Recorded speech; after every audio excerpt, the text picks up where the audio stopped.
Wazzup, you beautiful bastards. Here we go again.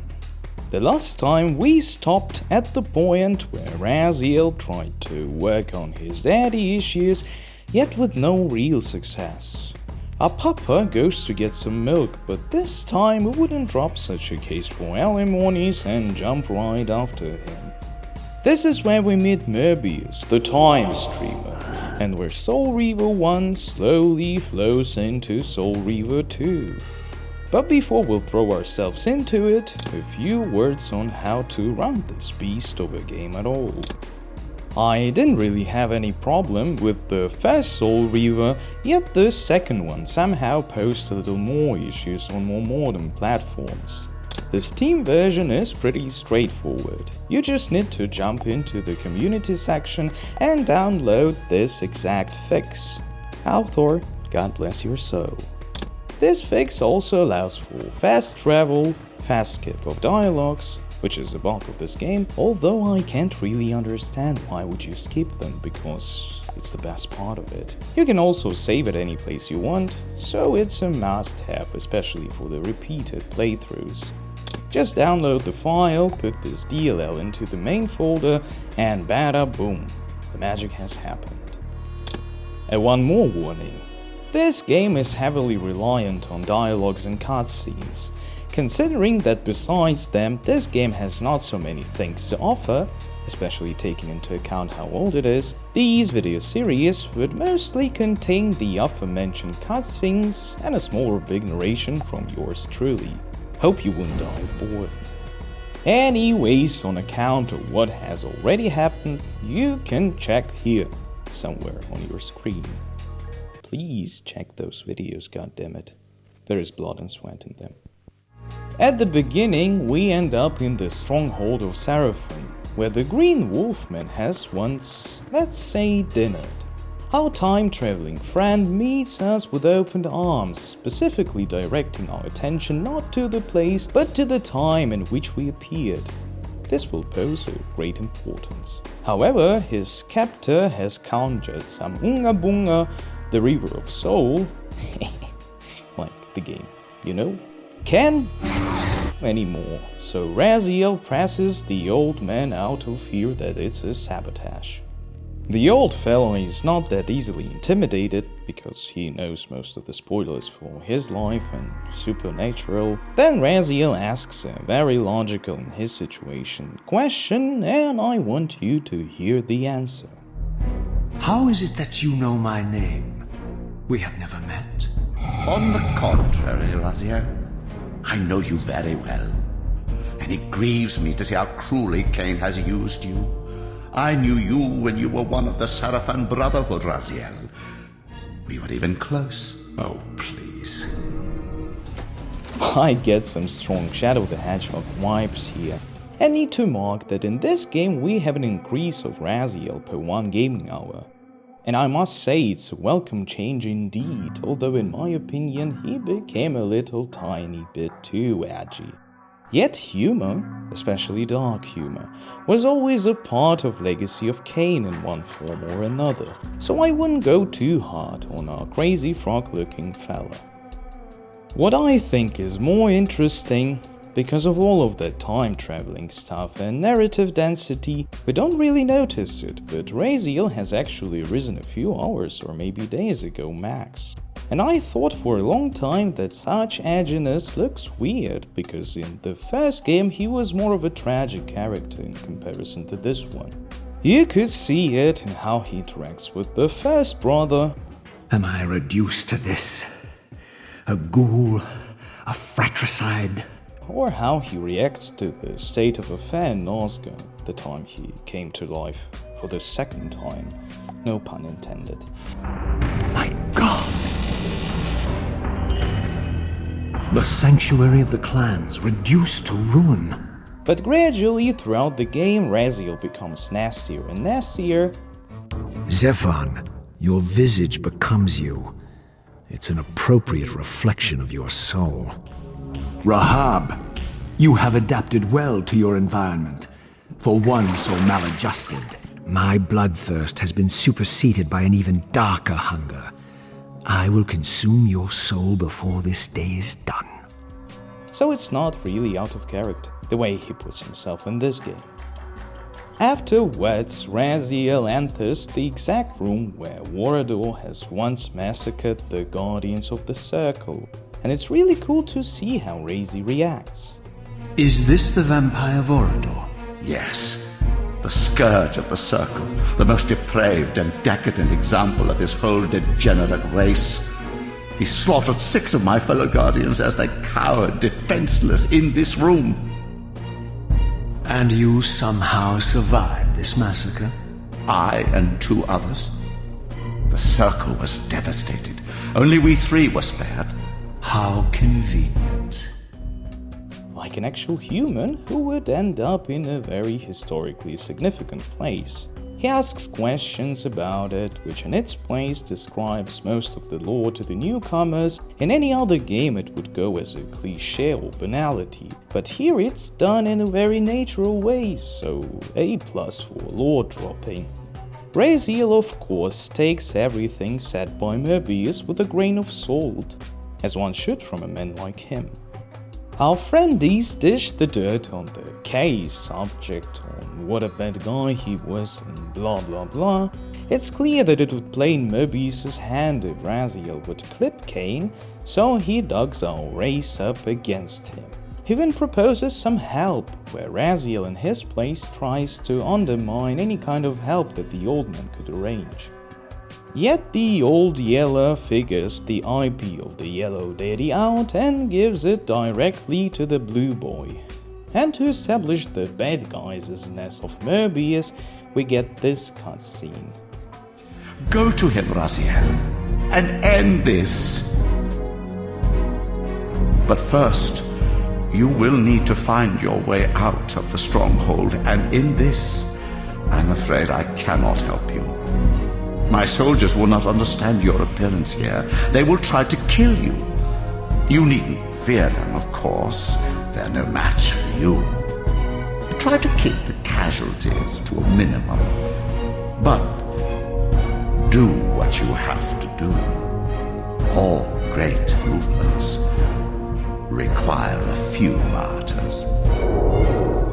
And to wrap it all up, all of that foreplay establishes the time where Raziel has come to, right before the corruption of the pillars, so we got very damn far into the past. Where to begin? Firstly, a giant graphical leap. I mean, the animations became much smoother, and you can make them even more smooth by setting the game to 120 FPS. Batshit crazy. And even with how cardboardy the characters look, you can read an emotion on a face almost without muscles and partially covered. If it's not a crazy job, I don't know what is. We have also gotten a few upgrades for the fighting system, and per usual I will try to protect it in this game as well. We now have a heavy and a light attack. The light attacks are identical to the attacks we had in the first game. The heavy attacks, as it comes, are pretty heavy and could be used for pushing, smashing, and even juggling. The game was released after the first DMC, no wonder. I mean, it's really fucking clunky and inconvenient, yet it's made up by the NPC's actions in a fight. Firstly, there is no difficulty setting, even before Dark Souls, so most of the enemies are fucking rabid.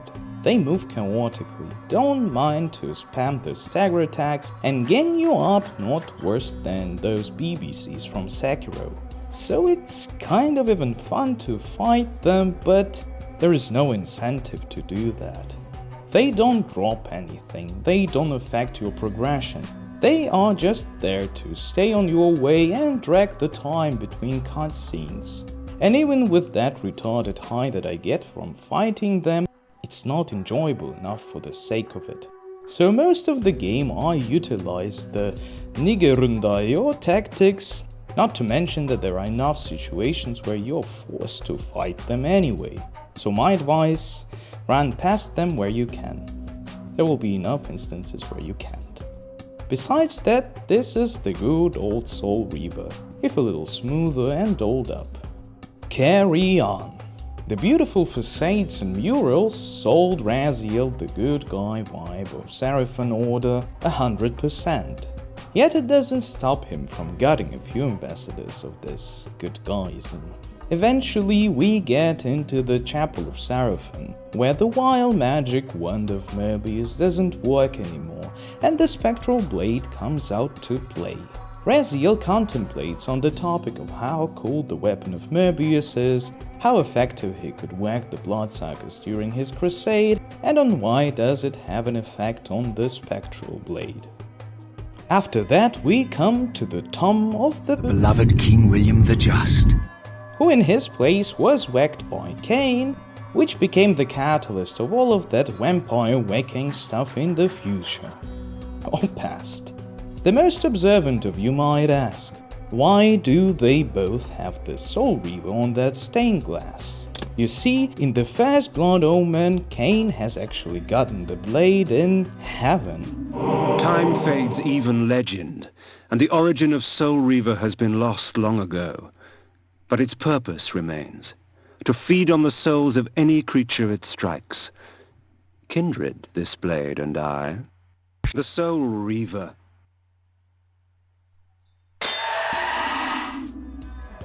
Don't ask. And through the provocation from Moebius moved back in time to kill the Kid King with the same good old blade. Yet right before that, the Time Streamer has given the king a version of Soul Reaver from the time before. So that's how we got two of them. One on top of the tomb and another broken over Razi's back. It appears that the soul of the Soul Reaver, no pun intended again, was lying dormant inside of Razi's body. The mid-up with its corporeal form has woken up the blade, so now it's more of a 50-50 relationship between them. By an old Kakaldish tradition, not a less old man observes all of this and comes into the attention of our wraith. At first I couldn't really understand why would Moebius come without his staff, but then I got to understand again that this would most likely disrupt the unification of Raziel and the blade, so okay. The other question, why would he need to observe all of that even if it was planned by him? The old pervert. I love how Raziel feels the full domination over Moebius, so I'll put this bit uncut. What have you done to me, Moebius? Is this your trap? How mine? Don't forget it was Kain who led you here, not I. While you curse me, the only soul in Nosgoth ready to guide and assist you, Kain laughs at our folly and revels in your dismay. These blades, now coiled in sinister embrace, have inspired terror in the hearts of creatures far more durable than you, old man. Bound together as they are, I can only imagine what they could do to your soul's fragile shell. Raziel, I beg you to stay your hand. This was none of my doing. I have sought only to aid you in your righteous quest. Why, you're trembling, Moebius. Has your confidence abandoned you? You seem to have made a fatal error by leaving your precious staff behind. Is that where all your courage comes from? Listen to me, Raziel. You don't know what you're doing. I have taken an enormous risk by appearing here before you, so defenseless, yet eager to prove my good intentions. If there's anything left of the Seraphim in you, you won't do this. While you threaten me, your true enemy eludes you. Don't concern yourself with Kain, old man. He'll join you in hell soon enough.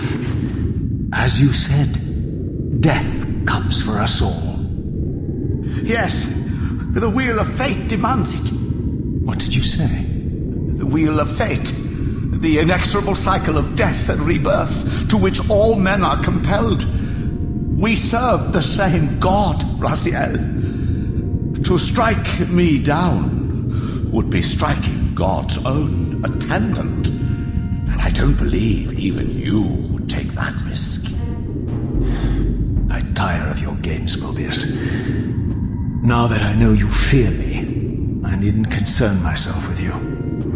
Kain is waiting for At the end, we of course get another shot of snaky Moebius menacingly scheming schemes, and back to Razy. The blade now is able to be called upon even when their health snaily is slightly ahead, where in the previous game it wouldn't come out to play if Razy would lose some of that precious greeny blood. The downside would be the hunger of the sword, which now feeds upon the souls instead of us. It also explains the loss of some health, which was partially eaten by the awakened Reaver. A cool little rebalance, me likey. I also like the fact that we could play a little with the old fully healthy version of Razy and his old blade, just like the continuity between two games being held. Before we go out, we could also check a stained glass with Janus Ordren, one of the ancient vampires who... we'll talk about him some other time. I just like the fact that Raziel doesn't really buy the boogeyman stories that were told about this vampire. But I wondered, could Janus Ordren truly have been as monstrous as depicted here? Or was this merely artistic license by the Sarafan, who sought to lionize themselves by demonizing their darkest enemy? Per usual, I try to insert a few contemplations on the real-life inspirations for the game, so here, Gothic. Gothic almost everything, nothing more to add.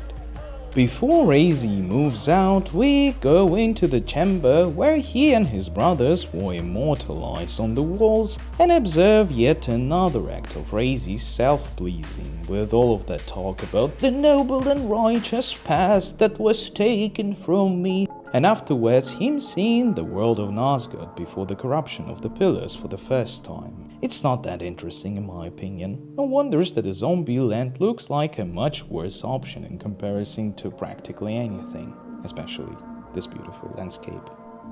We move down and see the first checkpoint. And you know, I like when gaming conventions are clarified within the lore of the game, but only when it makes sense. I could forgive those Maya football circles all around Nazgûl, but those obelisks... These ancient obelisks were mysteriously attuned to my spiritual essence.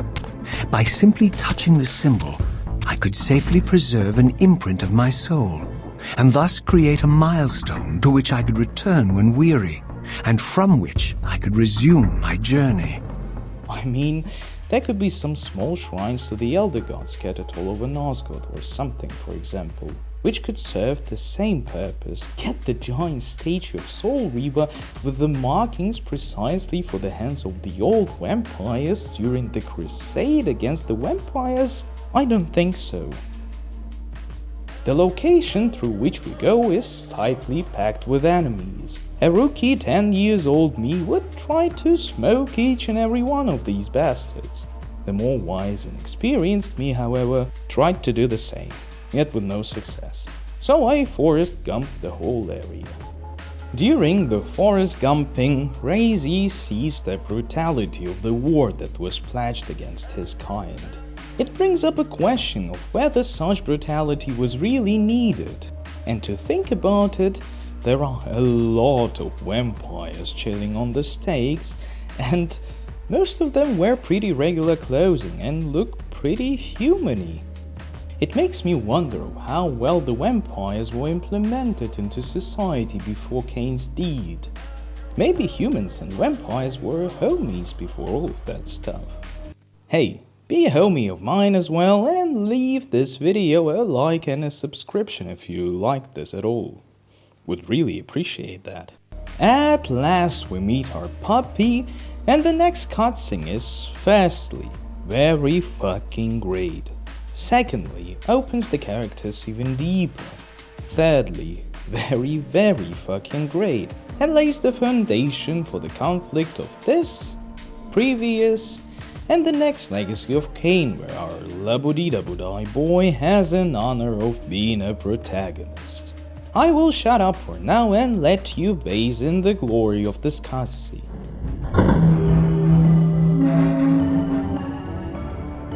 The pillars of Nazgûl, pristine, whole, and and uncorrupted. I had never beheld them in this undefiled state, yet something profound and indelible resonated within me at the sight. And there, waiting at the very heart of the pillars, was the canker that was destined to destroy them.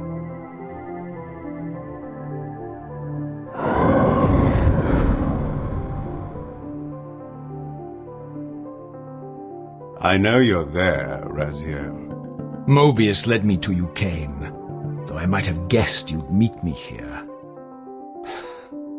And if Moebius told you I was hidden on the underside of hell, would you throw yourself into oblivion to pursue me? Moebius trawls for the ignorant and unwary, hauling his gasping prey from the streams of their destinies. Stay out of his net, Raziel. Spare me your elaborate metaphors, Kain. I have pursued you here for one purpose. You will pay for your betrayal, and balance will thus be restored to Nosgoth. And whose will is satisfied then? The will of Raziel or Moebius? Would I be better manipulated by you, Kain?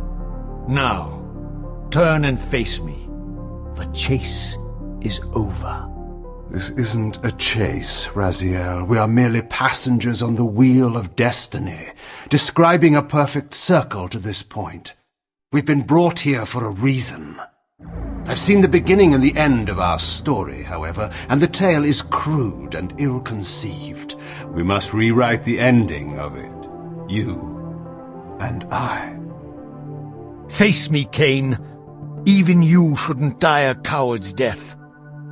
Isn't it customary to grant the condemned a final request? I recall no such courtesy from you. Indulge me, Raziel. All I ask is that you listen. This is the sublime moment of our undoing, Raziel. The ineffable fulcrum upon which swings the entirety of our history. This is where all of Nosgoth is betrayed. In this instant, Ariel, the Balance Guardian, is murdered by dark forces bent on overthrowing the pillars. Her spirit is just now tearing free, lost in the ether, trying to find its way here. You have already seen how she comes to haunt these pillars. Bound here by your refusal to die. You are the reason this land becomes diseased. As long as you remain alive, you condemn Nosgoth to an eternity of decay. Be still, Raziel. See this. As Ariel dies, I am being born to take her place as Balance Guardian. Such is my destiny. My God.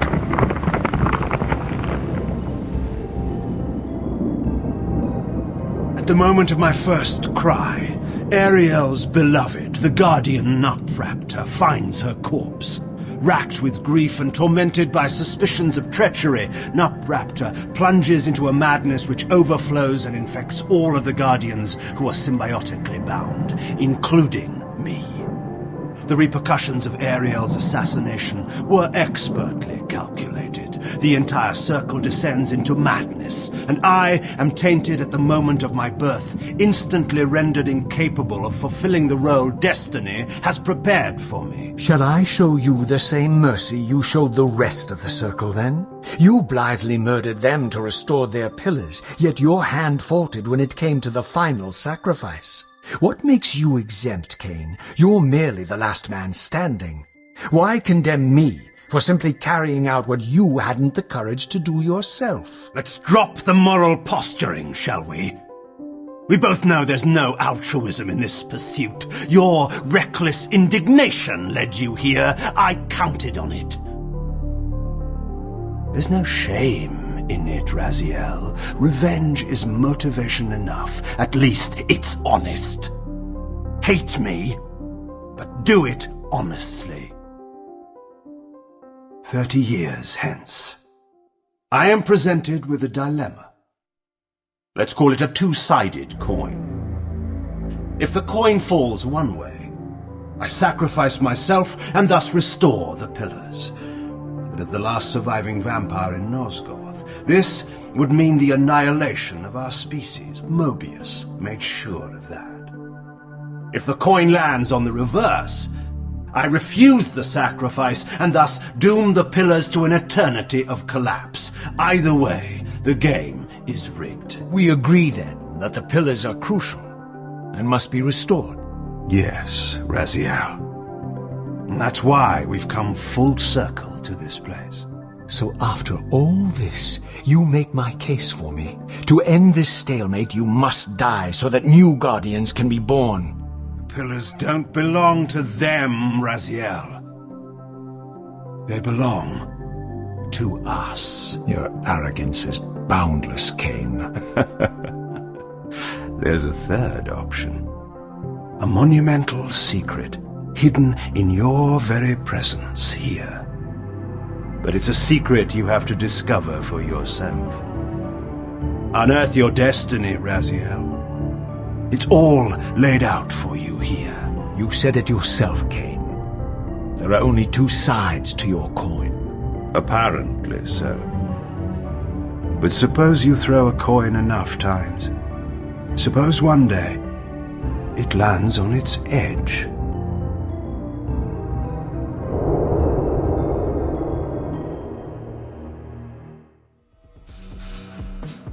You know, I like to compare this scene to the one from the first Soul Reaver.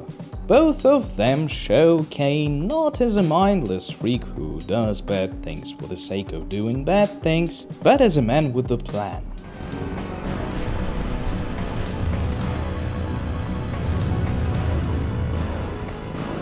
The blade is vanquished. So it unfolds. And we are a step closer to our destinies. First game wouldn't show it openly, but if you would look deeper, Kain actually helps Raziel to get to him. Soul Reaver was a great power-up in doing so. It also was the first part of the puzzle that Kain meticulously created. The second part of the puzzle is this scene. Yellow Daddy reveals the trap that was set by Moebius, and living in human body for around 40 years in comparison to around 2000 years in a body of a vampire, no wonders Kain would try to preserve his vampiric heritage more. Not to portray him as a pure soul. He is still an egomaniac who appreciates his own life above else and would play from his own interest even if he was a monkey or a wolf.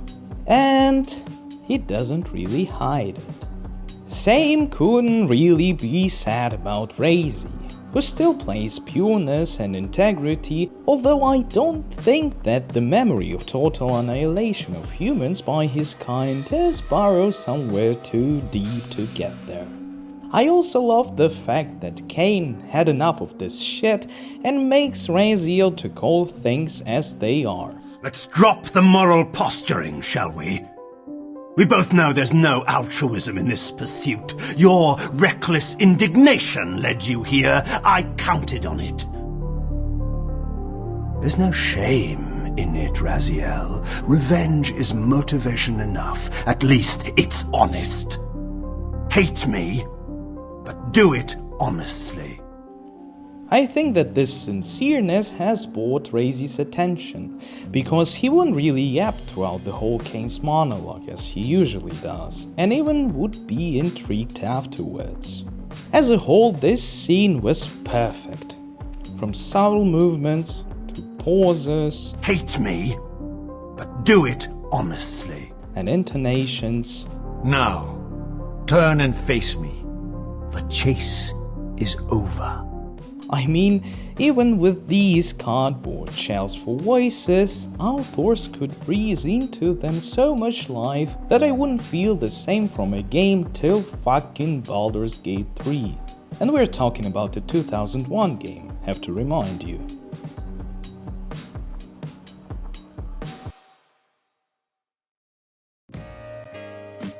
I think that that's that for today.